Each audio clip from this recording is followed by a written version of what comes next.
Daniel party-party sa Siargao, tinukso-tukso ng netizens kay Andrea.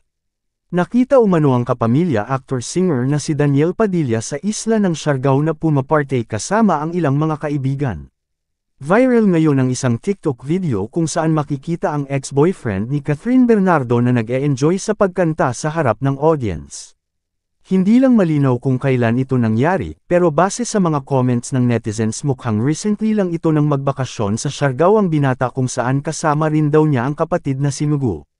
Pak na pak sa mga fans ni DJ ang pagkanta niya ng "Adik Sa'yo" dahil talagang feel na feel daw nito habang binibitiwan ang bawat lyrics. May mga TikTok users naman ang nagsabi na karapatan din ni Daniel ang magpakaligaya matapos ang breakup nila ni Catherine. Kailangan daw niya ito para tuluyan ng makamove on sa nawasak nilang relasyon nila ni Kath. Isang netizen naman ang nanukso kay Daniel at sinabing huwag na itong mag-alala dahil nandyan naman daw si Andrea Brillantes na sinasabing isa sa mga dahilan kung bakit naghiwalay ang Kathniel.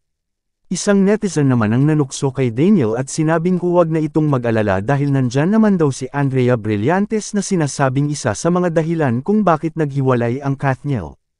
Payag ako maging bagong Catherine ng buhay mo, Dij. Hahanapin mo kung kailan wala na sayo. Aba kala ni Kath siya lang may kayang mag-inom at pumarty. That depression is not visible. For the wounds that never heal. Andyan lang si Blythe para sayo, Dij. No worries. Hirap mo bitawan, Daniel, huhuho, ikaw kasi ba naman first artist na minahal ko, huhuho. May laman, hirap neto yung hinahanap-hanap mo yung 11 years nagtiis sayo. Alam mo, palibas sa alam mo paano ko kunin ulit Isang kanta, isang ngiti, isang halik wala. Imiikot na naman ulit mundo ko sayo. Mr. Kasag pa here, subscribe muna yan for more news updates.